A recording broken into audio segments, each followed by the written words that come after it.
including prяники, local production of prяники there.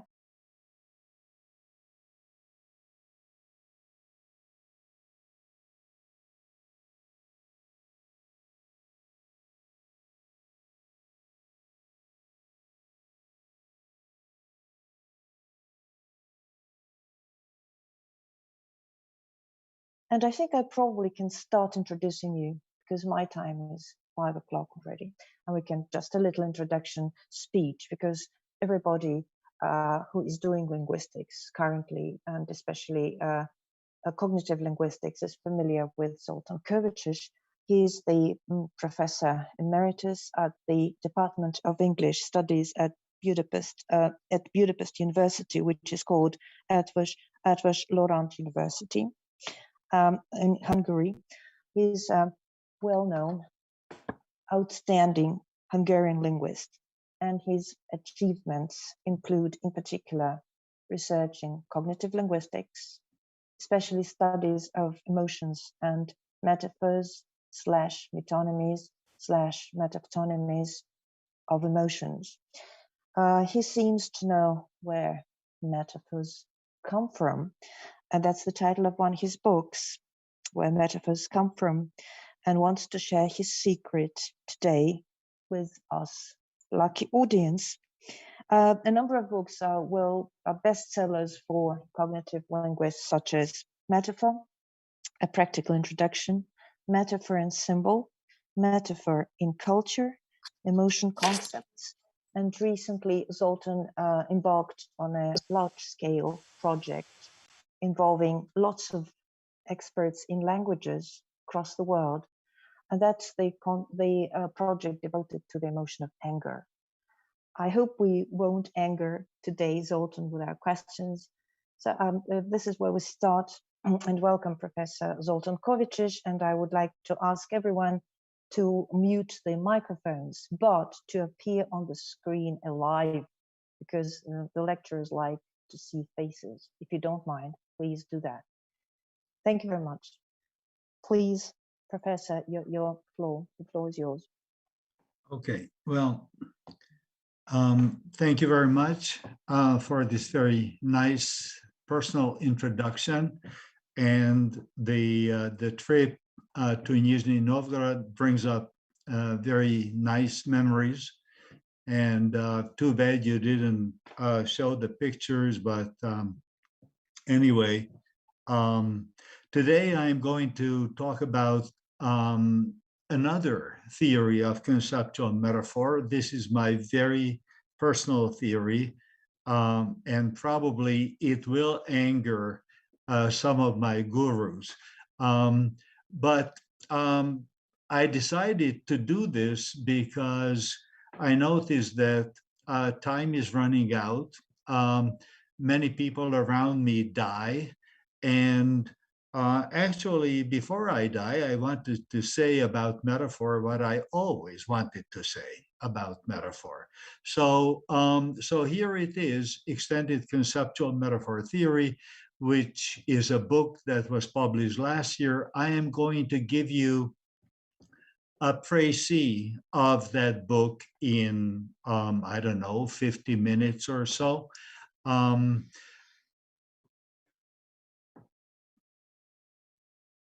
Here are some questions and some problems with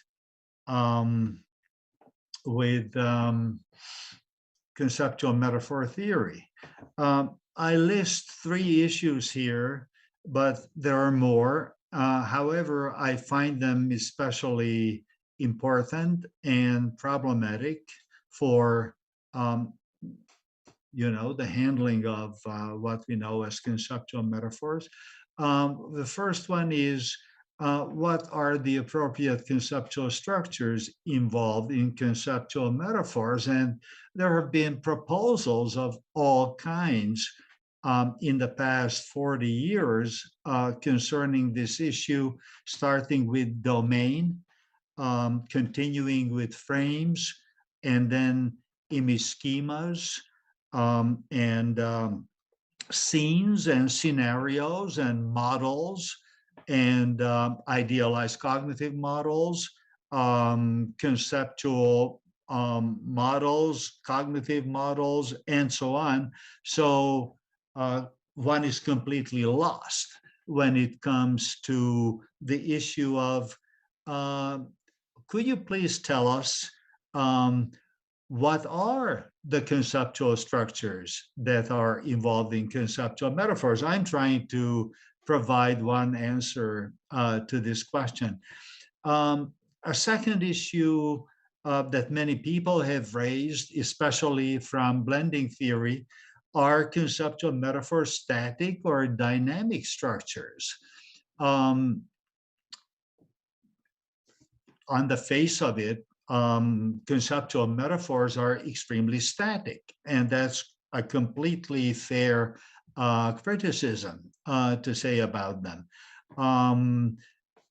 Doesn't conceptual metaphor theory, can't conceptual metaphor theory have a dynamic aspect to it? How can we build dynamicity into conceptual metaphor theory? I will provide my own very personal answer to that, for that. Thirdly, for some curious reasons that I have never understood, conceptual metaphor theory completely lacks a contextual component. And that's bizarre because probably ever since people began to worry about metaphors, they did say something about context, how context influences the comprehension of conceptual metaphors, how it influences the way we come up with metaphors, how we come up with new metaphors, either linguistic or conceptual. But if you take a look at the conceptual metaphor theory literature, you will not find any substantial treatment of this issue, and so that's the third one that I'm going to talk about, and of course the most important thing probably about these three issues is that we cannot handle them, we cannot treat them as individual, unrelated, separate issues, because in a way they all are related to each other. The question really is, how can you build a coherent theory that has a place for all these three things in a larger picture of conceptual metaphors?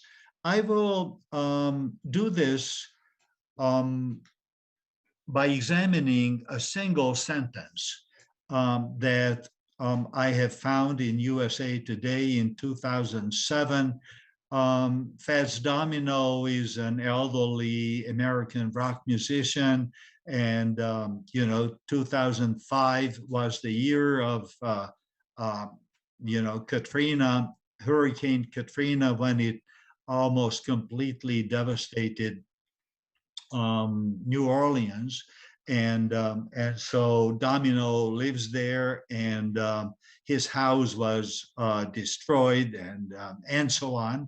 And a journalist from USA Today went to have an interview with him, and they're talking. And as a result of that interview, there was an article in USA Today where the journalist says, the 2005 hurricane capsized Domino's life.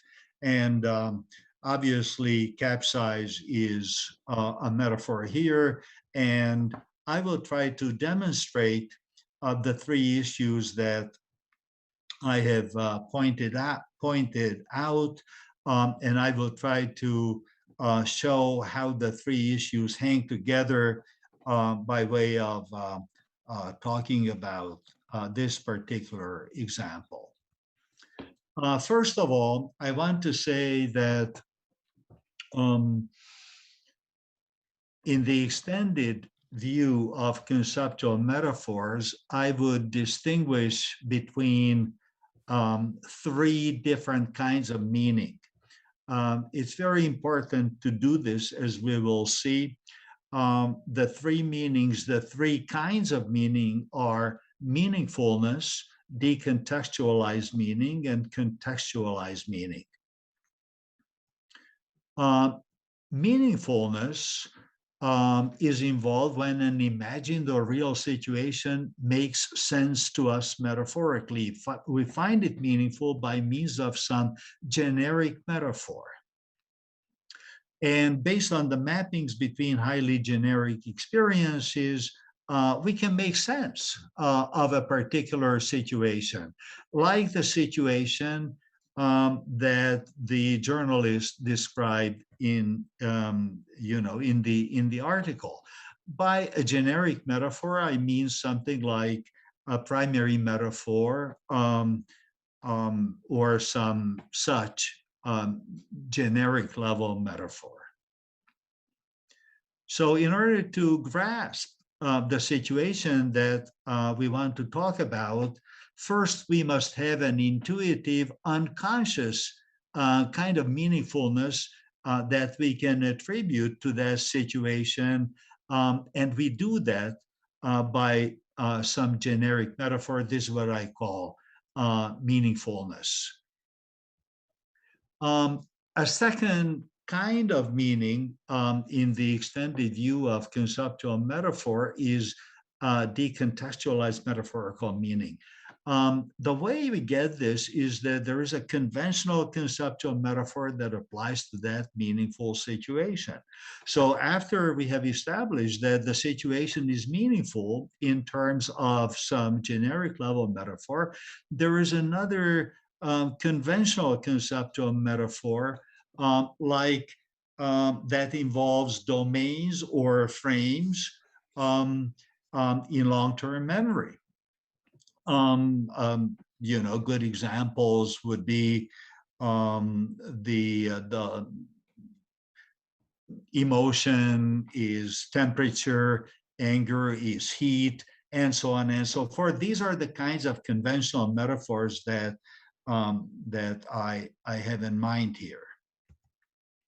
Finally, there is the kind of meaning that I call contextualized or contextual metaphorical meaning, where there is some contextually rich metaphorical meaning emerging in a communicative situation.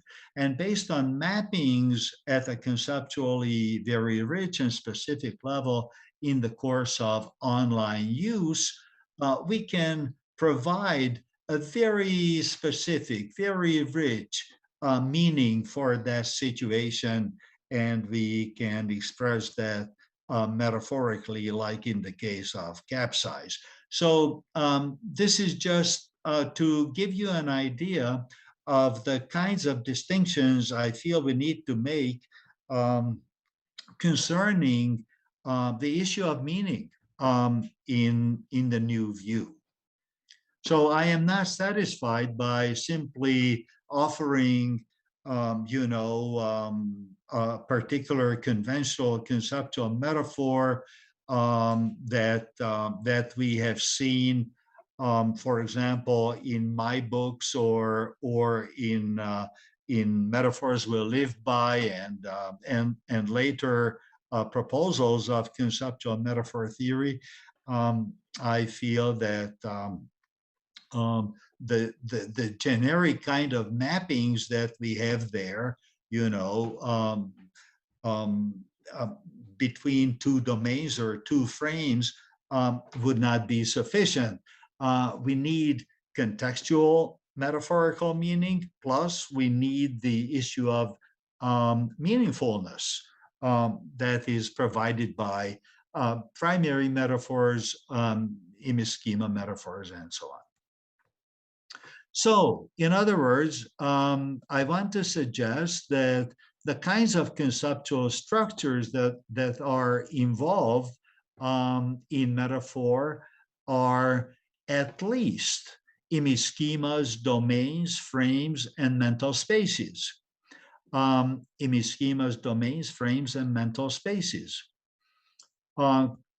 Consequently, in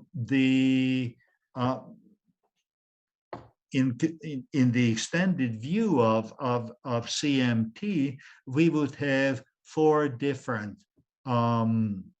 conceptual metaphors. We would have image schema level metaphors, domain level metaphors, frame level metaphors, and mental space level metaphors. Actually, I forgot to mention mental space as a particular conceptual structure that is used in blending theory, especially. The issue of memory is also important. There are 2 kinds of memory that are involved in handling metaphors, long-term memory and working memory. This looks like a very trivial kind of statement, but if you think about the type of conceptual metaphors that we are dealing with, usually we are always talking about some offline structure stored in long-term memory. We hardly ever talk about how working memory is involved in the metaphorical process. There are distinct ontological levels that are also involved. What I called in the 2002-2010 book, the sub-individual level, the supra-individual level, and the individual level. Basically, the sub-individual level is the universal level in terms of the ontology of understanding situations metaphorically. This is the universal embodiment, you can say. That's why I call it the sub-individual level. Each and every person, no matter where you are, is exposed to the same environmental circumstances like gravity and based on gravity, balance, and things like that. The supra-individual level is, however, the ontological level of society or culture. And the individual level is the one where a particular individual is engaged with metaphorical processing or in metaphorical processing in a very specific situation. Now, this gives us a chance to try to discuss the example of capsize in my second slide. In terms of meaning, we can say that the generic metaphors that I talked about in connection with meaningfulness, in terms of capsize, would be action is self-propelled motion, because if a sailboat capsizes, there's motion involved in the background, but we also need functionalities remaining erect, because in order for the motion of the boat must be standing upright, and if it's not, it cannot move. So when we look at the situation, as the journalist and Domino did, the journalist immediately conceptualized the situation as meaningful in terms of such metaphors. However, we also have decontextualized meaning, which is expressed by 2 further metaphors. Life is travel, living a life is journeying. This might be surprising because usually we talk about life is a journey, but I make a distinction between life is travel and living a life is journeying on the basis of Fillmore's work in his FrameNet project, where he notes that travel is more general. Travel is really the domain that includes journey, which represents the dynamic aspect of the travel domain. Travel is more comprehensive and more embracing than journey. So I make that distinction on that basis.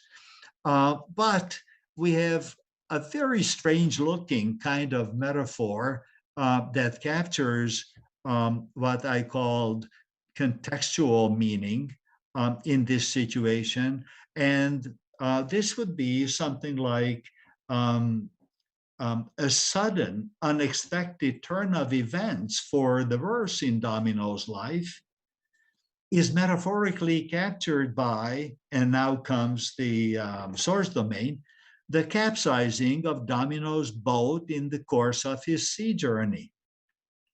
So what makes this metaphor strange looking and very much unlike the metaphors that we have been dealing with so far in conceptual metaphor theory is that this one explicitly spells out the contextualized meaning in that situation. So, Domino's life capsized is captured by this contextual, by this metaphor at a very specific level and in an extremely rich way. And I think it's pretty clear that it's much richer than either living a life is journey, or life is a journey, or life is travel, not to mention action is self-propelled motion. As regards conceptual structure, there are two what I call schema level metaphors, which also include primary metaphors. Action is self-propelled motion and functionality is remaining erect. There is a domain level metaphor involved, life is travel. There is a frame level metaphor, life is a journey. And there is a mental space level metaphor, a sudden unexpected turn of events for the verse in Domino's life is capsizing Domino's boat in the course of his sea journey. And my point is that these are not simply separate metaphors at different levels, but they form what is known as a schematicity hierarchy. A schematicity hierarchy is one that, for example, Lakoff pointed out in 1993, but only for 2 levels. And then Danziger and Sweetser extended this notion to 3 or even 4 levels. And I am using that idea here, where the image schema level is the most schematic one, the domain level, less schematic, frame level is still less schematic, because in this way of thinking, a frame is a certain aspect, a frame specifies a certain aspect of a larger domain, like life is travel and life is a journey. Living a life is a journey, the dynamic aspect of life. And finally, an extremely specific and extremely conceptually rich metaphor, what I call a mental space level metaphor. So to my mind, conceptual metaphors consist of this 4-level kind of structure in a schematicity hierarchy. As far as memory is concerned, there are interesting distinctions between the metaphors previously mentioned. as far as long-term memory is concerned, we have action is self-propelled motion, functionality is remaining erect, life is travel, living a life is journeying. You know, these are in long-term memory. We can pull them up anytime. There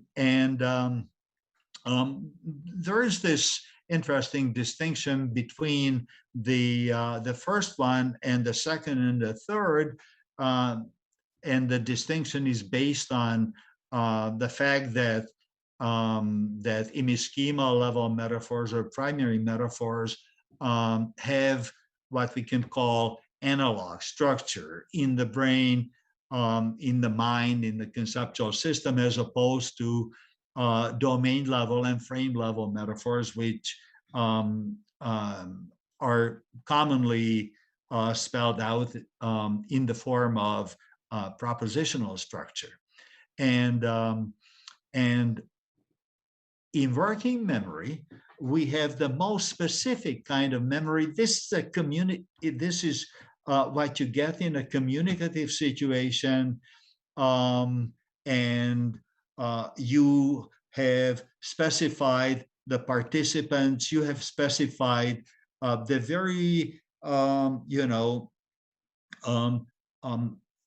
specific meanings that you want to convey through the metaphor.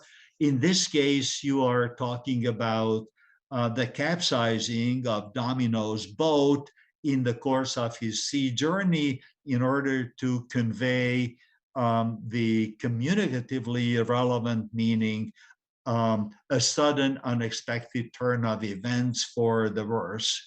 And this is how you get this strange looking, but very, nevertheless, very obvious kind of metaphor in working memory in the situation. But that very specific and conceptually rich metaphor is based on a large background of more general metaphors that come from long-term memory. As far as the ontological levels are concerned, we can say that action is self-propelled motion and functionalities remaining erect are on the sub-individual level. These are metaphors that are universal, or at least near universal, and these are well known from the theory of primary metaphors.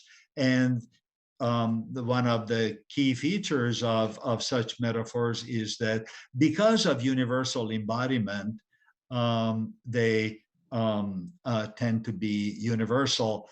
Not 100% of the time, as we know. There are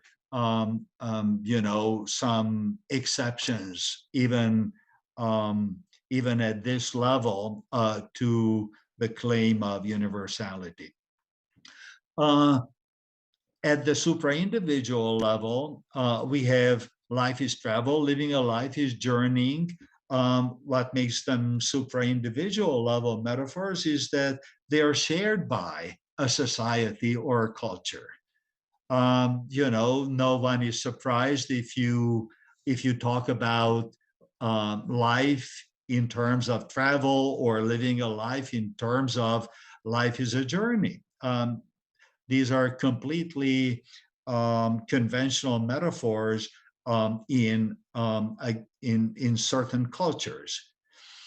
But we also have the individual level, and at the individual level, the individual, a specific speaker in a specific situation, will create a metaphor, will construct a metaphor for a specific kind of content, metaphorical content in that situation.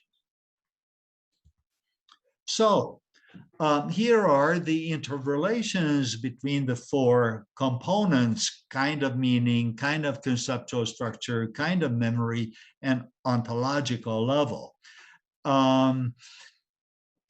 Beginning with meaning, where we talk about meaningfulness, that comes with image schema level metaphors that are stored in long-term memory in analog structure, and this represents the sub-individual level, the universal level of human conceptualization.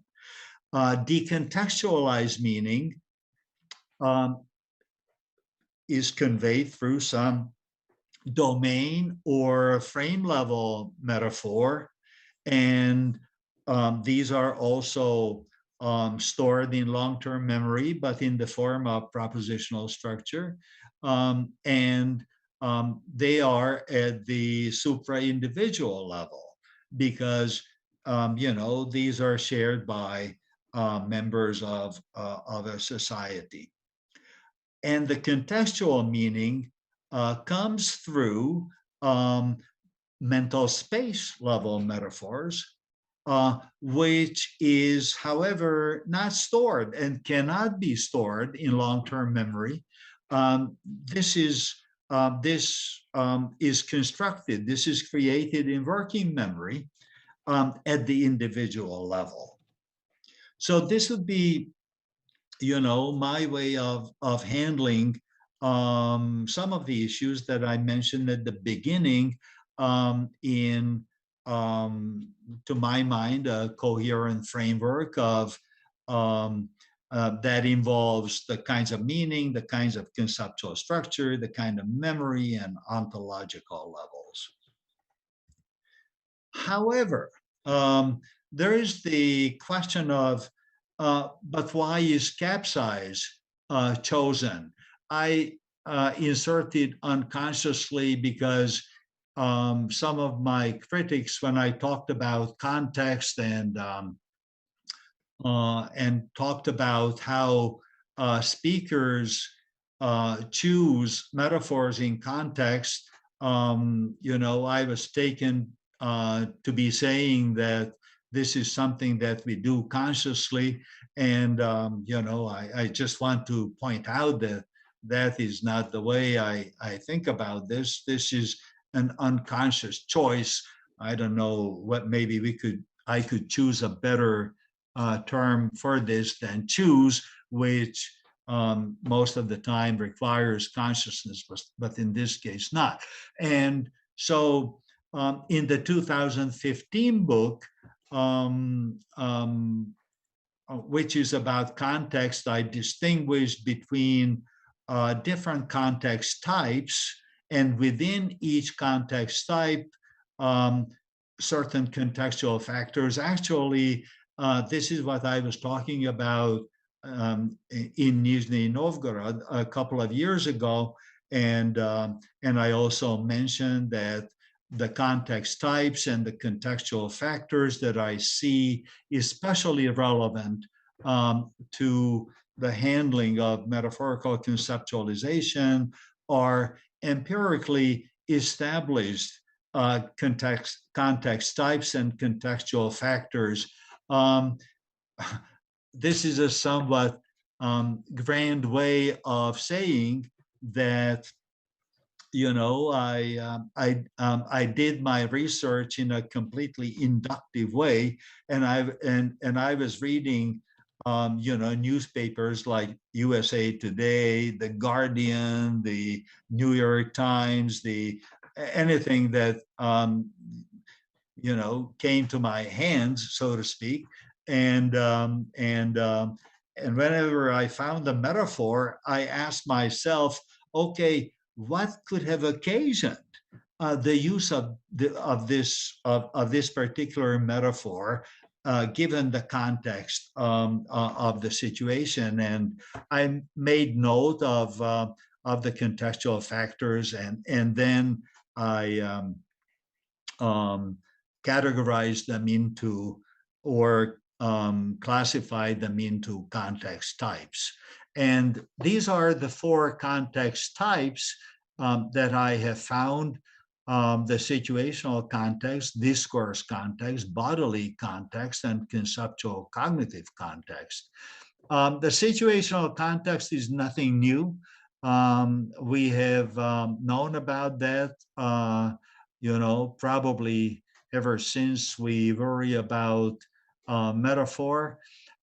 Discourse context is also a very well-known feature of handling conceptual metaphors, not necessarily conceptual metaphors.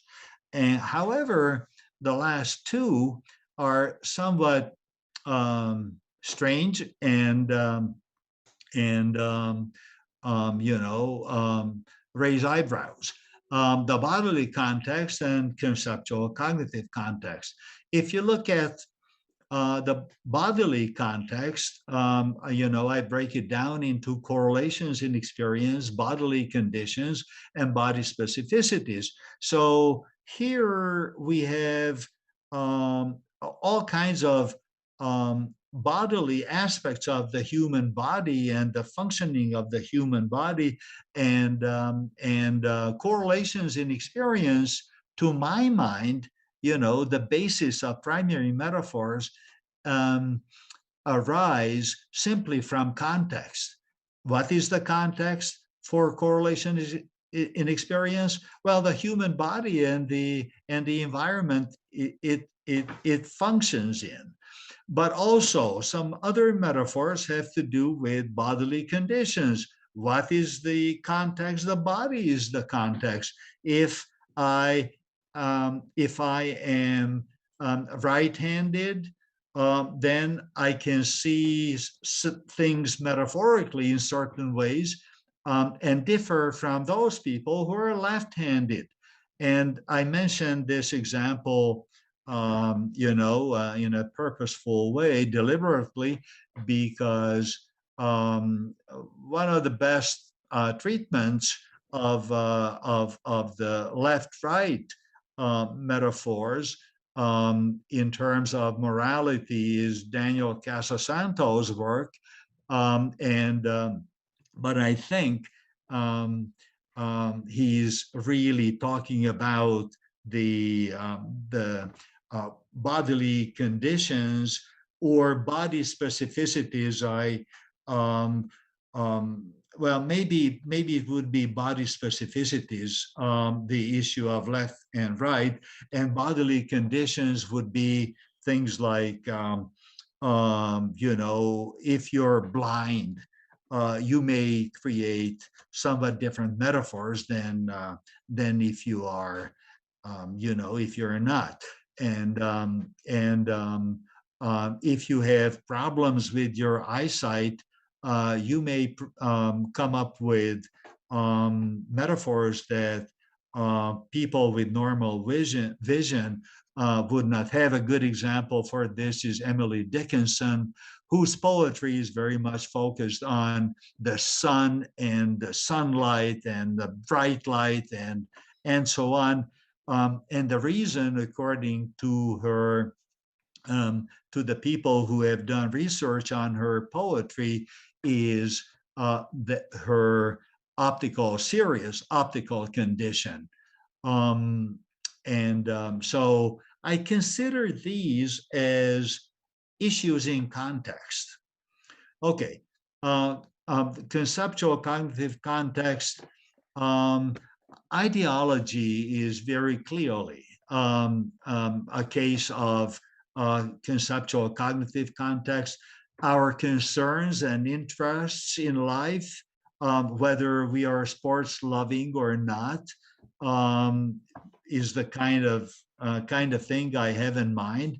And it has been it has been often noticed that people who are devoted to a particular profession, like they're doctors, they're lawyers, they're teachers, they have different interests and they have different predispositions to use particular metaphors. And also social and personal history is another one. But maybe most importantly, the metaphorical conceptual system is, again, to my mind, a very important contextual factor. This is the representation of all our other experiences taken together. And so if we have, for example, living a life is journeying, that comes about because of several things in the previous types of context, like the necessary correlation between, for example, purposes and destinations, and action is motion, and things like that. Okay, so let's relativize this to our example. The journalist and Domino are sitting on the porch or the balcony or the terrace of his newly rebuilt house, and they can see the still visible sites of the devastation caused by the hurricane. That would obviously belong to the situational context. The memory of the overturned boats, you know, the hurricane overturned the boats. We have the conceptual cognitive context involved for that, because history is, in other words, if you look at conceptual cognitive context in the fourth column, history is the last one mentioned. History in these terms is indeed the memories of our social memories and individual memories. The topic of the conversation is Domino's life. After all, that's why the journalist went down to New Orleans to talk with him. And that's the discourse context. And the universal experience of falling down and not being able to function obviously belongs to the bodily context. Now, all of these prime the conceptualizer, in this case, the journalist, to use the verb capsize. And I think this is what explains the use of the verb capsize in our example sentence. So let's see this in terms of the metaphors that are needed for the interpretation of the situation. The situational context gives rise to, you know, you can still see the overturned boats to the mental space level metaphor. A sudden unexpected turn of events for the verse in Domino's life is the capsizing of Domino's boat in the course of his sea journey.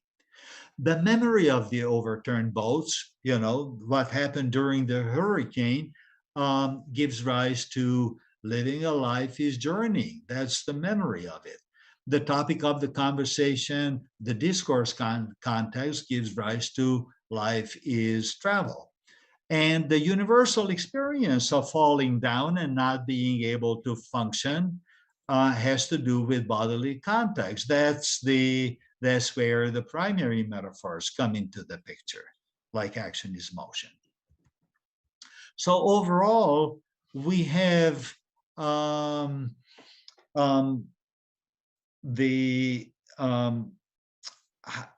this particular figure to show the links between the schematicity hierarchy and the context. We have at the highest level image schemas, then domains, and we have frames, and the mental spaces are based on one of them, typically on frames. But what influences the mental space level, that is what gets built, what gets constructed on the mental space level, is the context. So the context is responsible for what mental space level metaphor will be created in order to provide a very specific, very rich meaning to the situation. However, this specific and rich meaning is based on a number of higher level metaphors in long-term memory, the frame level metaphors, the domain level metaphors, and ultimately the image schema metaphors. So the question is, how can an offline hierarchy be turned into a dynamic online process of metaphor use? Obviously, I am not an experimental psychologist. I've never done an experiment myself, but I'm trying to give you an idea, a very informal idea, on the basis of what I have said so far, of how the offline hierarchy that we have at the frame level, domain level, and image schema level of metaphors can be turned into an online process. It would look something like this, given the example. We are in the context of the still visible signs of the hurricane with overturned boats. And in terms of meaningfulness, we are trying to make sense of the situation. And that's where the arrow goes up to the image schema level, where we have a number of primary metaphors, as you can see, that motivate, together with other contextual factors, the domain level metaphor, life is travel, out of which, an aspect of which is living a life, and living a life is conceptualized as journeying. And then we come to the highly specific and conceptually rich mental space level metaphor. So at the mental space level, we are engaged with context. At the mental space level, we form extremely specific conceptual metaphors,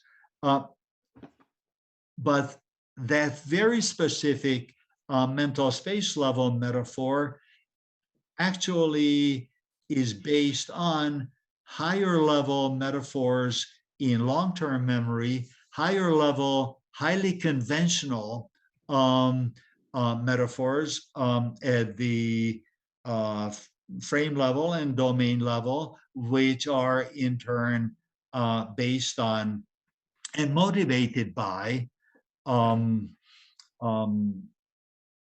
probably, and in many cases, universal primary metaphors.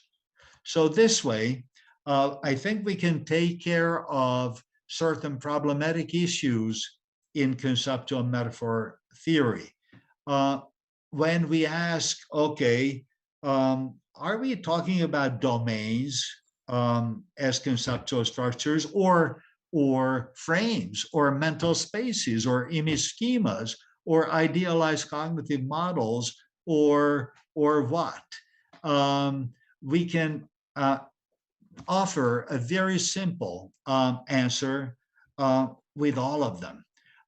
We have the image schema level metaphors, the domain level metaphors, the frame level metaphors, and the mental space level metaphors, all in one schematicity hierarchy, and we need all of them.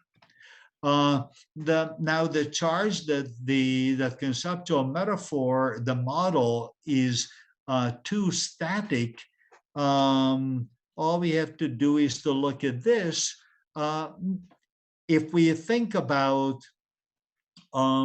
how we actually come up with an interpretation of a given situation by means of metaphors, then it becomes clear that we have to create meaning at the mental space level, but the mental space level is based on all kinds of background structures, the frame structures, the domain level structures, and the image schema level structures.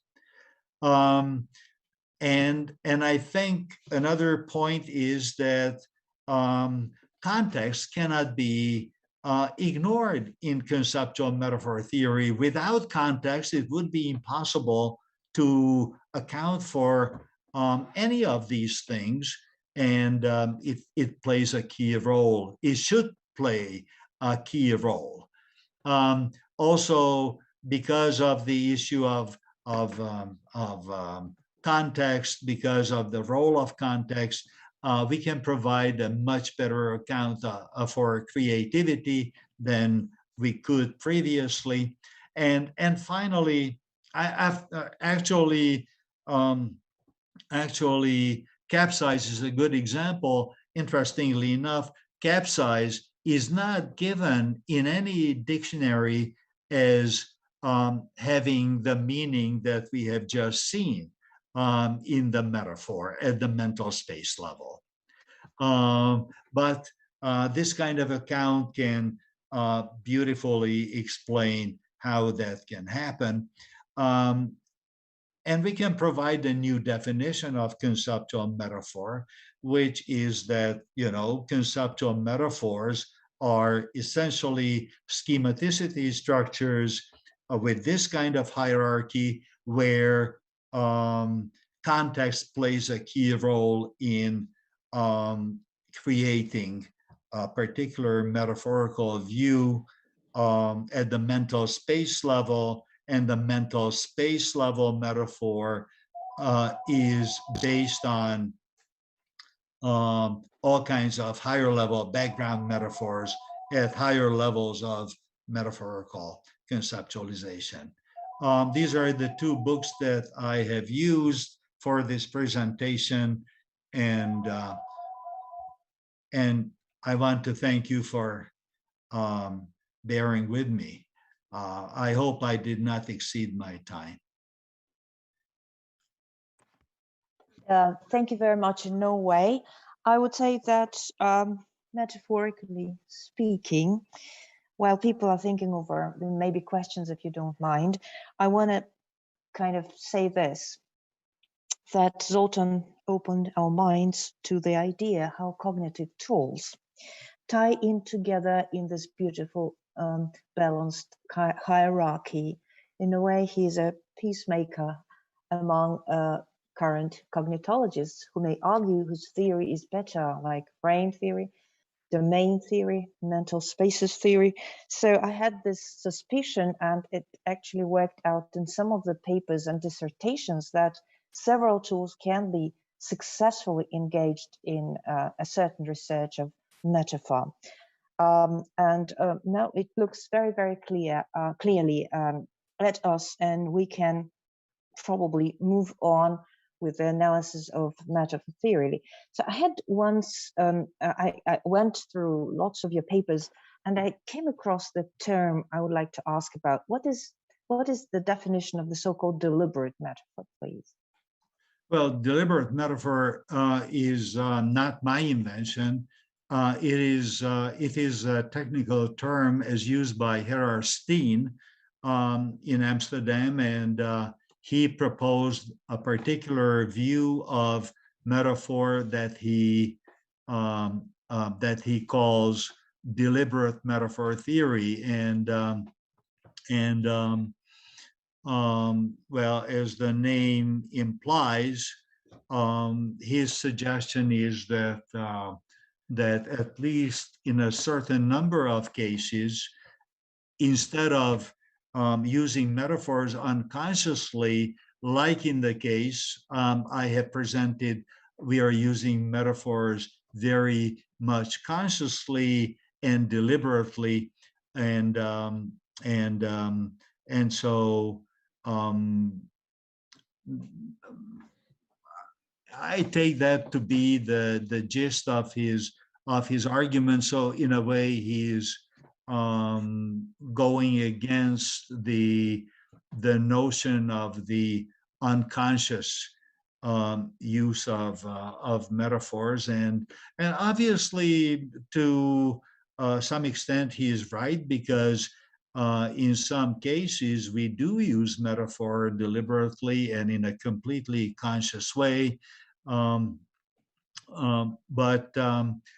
in the book Extended Conceptual Metaphor Theory, I point out that we can also include that theory of metaphor in the model that I presented, by saying that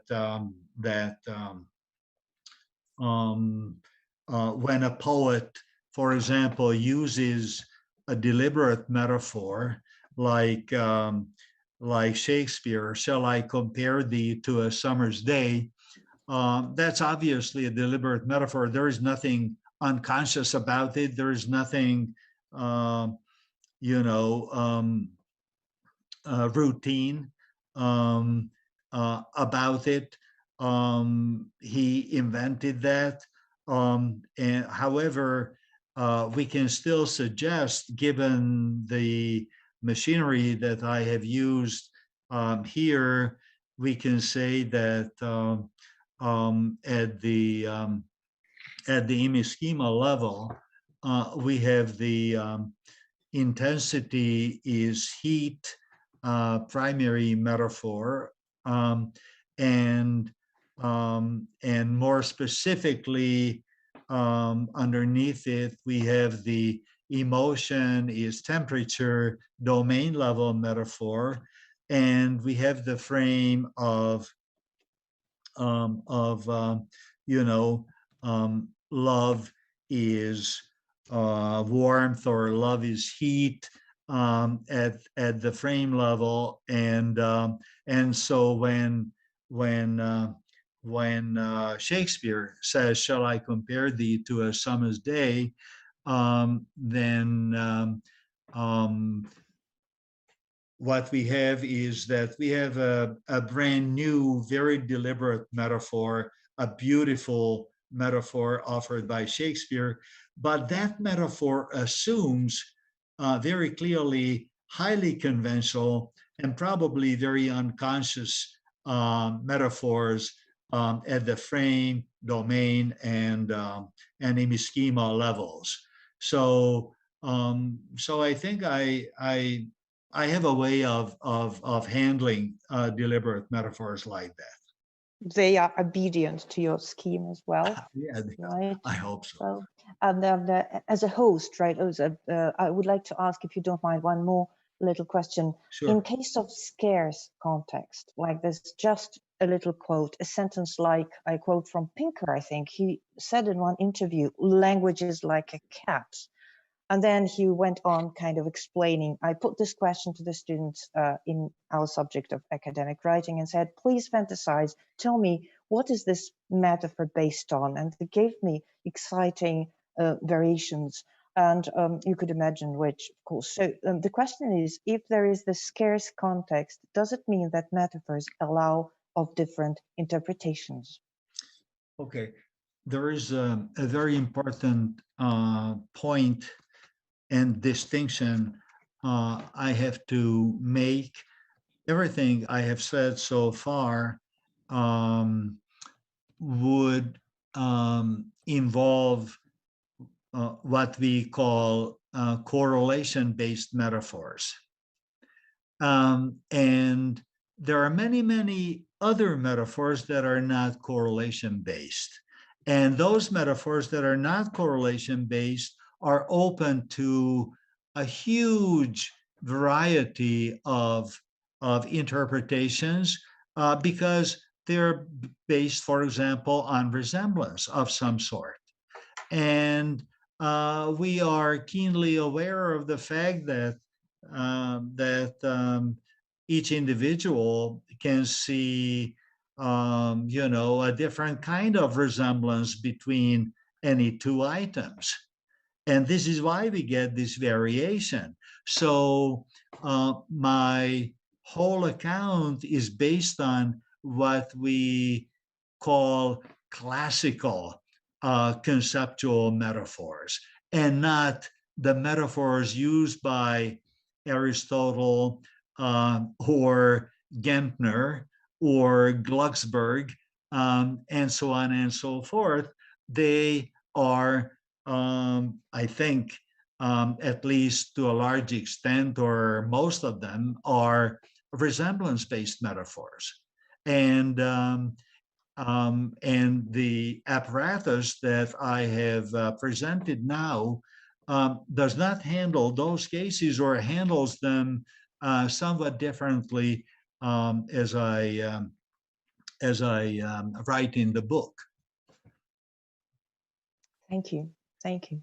Yeah. Most interesting. Welcome, please. Any other questions? They may be in the chat or asked orally, please, or commentaries.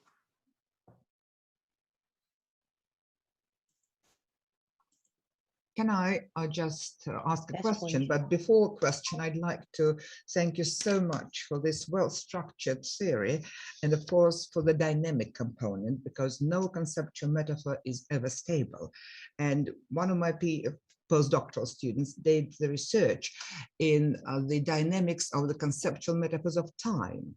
You see, initially, conceptual metaphor of time was time is God's gift. Then, with the beginning of train, time became money. You see, time is money. Nowadays, time is virtual entity, time and internet. So there is no time and internet. Anyway, definitely, there is a dynamic element to conceptual metaphors. And of course, thank you very much for the idea of context dependence. Wonderful. But I'd like to raise a question. I was fascinated by your structure of levels: domain level, frame level, mental space level. But here I'd like to raise a question. Don't you think that both domain and mental space are structured by frames? Because we can speak that knowledge is concept, but there are structures storing those knowledge, and frame imposes structure on conceptual domains and mental spaces. So it's absolutely fascinating. It came to my mind while I was listening to you, and I saw that frame unites both domain and mental space, because both domain, conceptual domain, and mental space are structured by different kinds of frames. So thank you for this very stimulating ideas. Thank you. But what do you think? Okay, well, thank you. Thank you for your comment. Mm-hmm. So, okay, well, well, of course, it all depends on how you define domain and how you define frame, and probably the person who can say most about that is Alan Chianchi, who is here.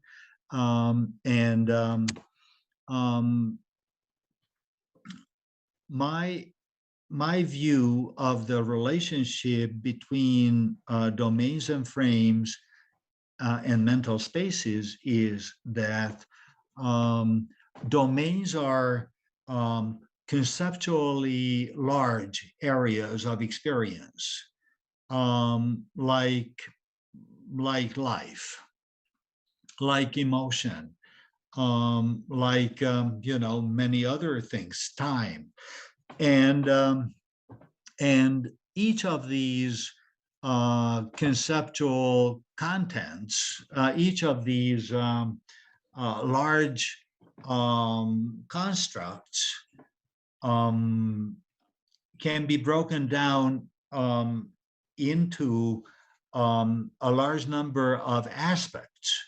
And it is these aspects that I call frames here. And in a way, I follow Fillmore, you know, when he says, for example, that travel is a larger kind of construct than journey. It consists of a large number of aspects or facets, in my terms, frames, including the journey frame. So that's one thing that concerns the relationship between domain and frame. The other is the relationship between frame and mental space. And I use that because if you read Foucault and the mental space theory people, they would always tell you that mental spaces are structured by frames. And so, but a mental space is narrower. It handles just one segment of a frame. And moreover, it makes a frame richer. A frame does not contain domino. A frame would contain the role, you know, the agent who does something, but does not specify the agent with a particular name and does not refer to a particular individual. As in the example, it would be domino. And at the mental space level, we have a narrowed down frame with very specific content and a very clear identification of the elements that participate in that narrowed down frame. So this is the idea behind all this. Okay, thank you very much. Thank you. Yes, thank you. Thank you, everyone, for asking this painfully debatable issue. Yeah, I have to struggle for it. It'll be a really painfully debatable in a way. But probably we have questions in YouTube. I will have to check it out. And if any of those present have more, please ask us right now, or give some commentaries.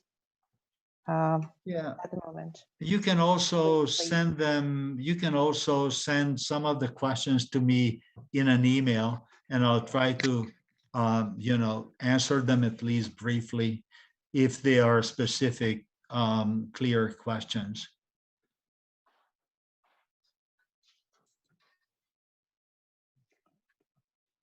Hello. I do not see any questions in Yeah. the chat there, just people saying hi and thank you. Okay, well. And appreciating your amazing, really amazing lecture, and sort of, you know, you really extended our understanding of all these cognitive tools, bringing them into this wonderful, slim, hierarchical system. Okay, right? well, thank you. I'm very happy to hear that. Looks like Mendeleev table, which he saw, as the legend says, he saw in his dream. it really looks like that, sounds like that. Amazing. So of course we'll be analyzing this and rewatching this stuff with the students too. Yeah. Let me then finalize our discussion today. And thanks again, Dr. Kovacic, for sharing your ideas, fresh, interesting ideas. We are looking forward to more lectures and cooperation. Some of us are lucky to participate in the Anger project. Okay. So yes. we will try not to let you down in this Russian section of Anger. I very much hope so. Really. Thank you very much. So then I conclude this session. I close it. Thank you very much. Okay. Present, and there is a huge audience on YouTube too. They are 40 seconds late. I mean, they are watching this with some, you know, a little bit. They are later watching this. Do you have any idea how many people participated in this? I have to check this out. Run to another computer. Wait a second.